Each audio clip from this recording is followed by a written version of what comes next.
there, I'm going to show you 2 different ways, easy peasy ways to make a plate. Some of the stuff you might not have at home, but you might be able to kind of make it or find it, you know. So I've rolled out a slab. My slab is kind of feels like it's not totally floppy. It's sort of leathery, you know. It's not going to just flop. Okay, it's got a bit of rigidity to it. I've already cut out one large piece of clay from my big round bit, and the first way that you can make a dish, a plate, a serving dish, oh, let's just get that out of the way, is to cut out your dish. And then this is so totally and utterly simple. So these are flat bottomed rustic plates, okay? So we want the edges to come up a little bit. You can see we've just got this sort of horrible, well, not horrible, but this cut edge. We want to get rid of that. So on some of the other videos, I've been showing you how to just use your hand to thin the edges. So we're actually just going to do that with this one. So I'm using kind of the heel of my hand because it's quite large and it's quite squishy, and that works quite well. I'm just going to show you. Can you see? I'm just squeezing the edge a little bit thinner, and I'm making sure that when I do that, I'm kind of working my way around, but I'm also making sure I'm not going to stick it to the table. So I've always got one hand underneath, okay? Because you might find that if you go all the way around the edge without holding it up on one side, all you're going to do is basically stick it to the table. And it's just really disappointing when that happens, because you basically can't, you know, it's stuck to the table. You won't be able to get it up. So don't do that. Here we come around. I'm just working my way around, and because, you know, there are like little rolling pins and stuff, little curved rollers that you can use to do this, but we're doing it at home. So this is like a no materials kind of, a no equipment kind of video. Oh, right, here we go. That'll do. I just want to get it a little bit thinner actually around the edge like that. So I'm pressing quite hard because the clay's gone quite hard. You know, it just depends how soft your clay is as to how hard you press. Okay, so now I'm going to turn it over, because where I've pressed it down, the edges are kind of wanting to come up a little bit already. And you know what? You're just going to encourage what has already happened by pressing down around the edge. You're just going to encourage the edges up with your fingertips first. Okay, with your fingers and thumbs. Try not to dent it in, you know, and poke it too much. Try and be quite even with your pressure, you know, just to avoid any little dents. Can you see the edge is coming up? And because the clay is at the correct sort of, you know, hardness, basically, it doesn't want to flop back down. It's doing fine. So then you can just kind of support the edge of your dish like that, and just get your thumb or your finger, and you're kind of lifting the edge, and you're smearing your thumb around as you encourage the edge up. So I'm lifting the edge and I'm smearing my thumb around. So any little pokey marks you can kind of smear out as well. So here we go, all the way around, and then you'll get a nice finish. I quite like the sort of rustic, slightly undulating rim.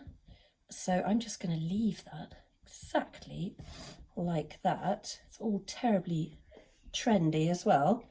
So I'm just going to make sure that I don't have any really obvious sort of uneven bits on the rim that are just going to look a bit weird, and that'll do.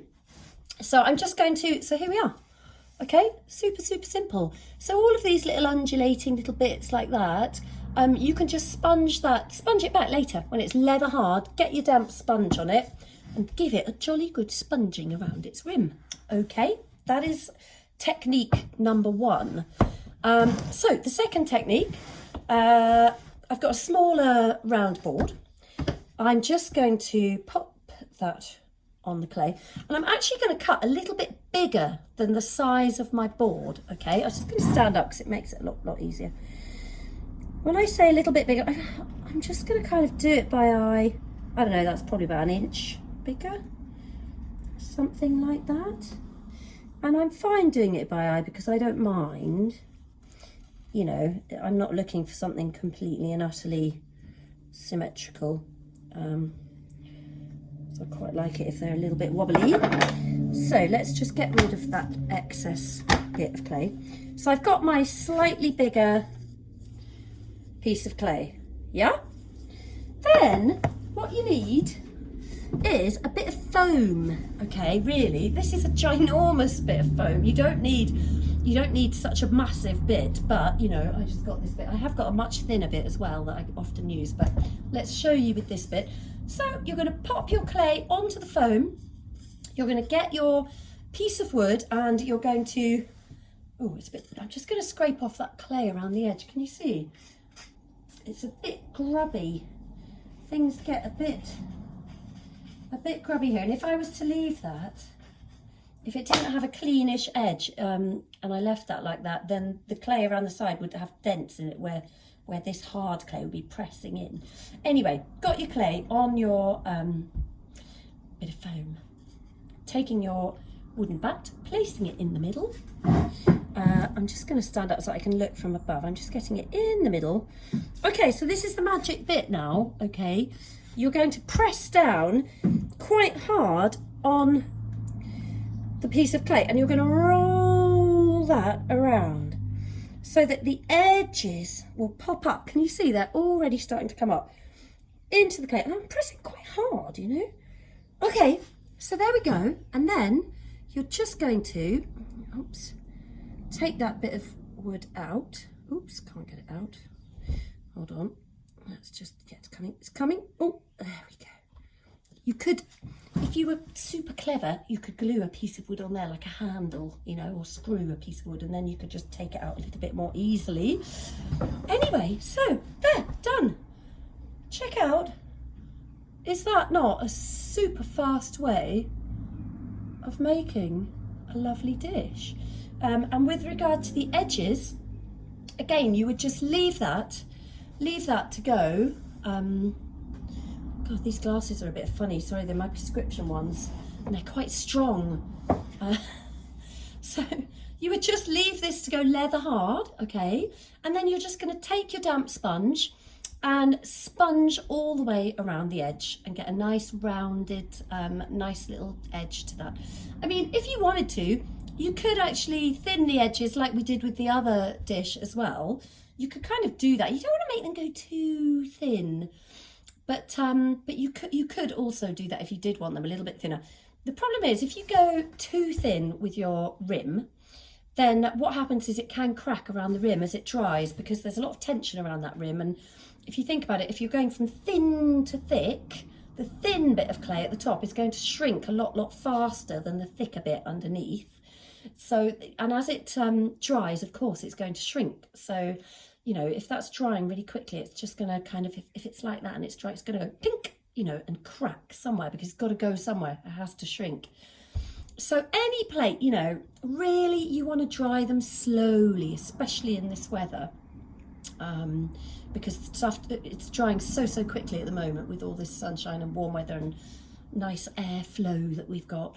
So if you do make some plates and they have a thinner rim, what you can do is you can just kind of put them on a wooden board is ideal, and just maybe put them in a loose plastic bag or a paper bag, just so that it's drying in its own environment and you're restricting the airflow that is going across the surface of the plate.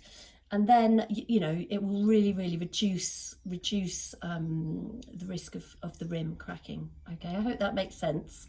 Go and make a dinner set. You know, somebody I know is going to do that. In fact, Marilyn, this video is for you. Go make your dinner set. Bye for now. See you.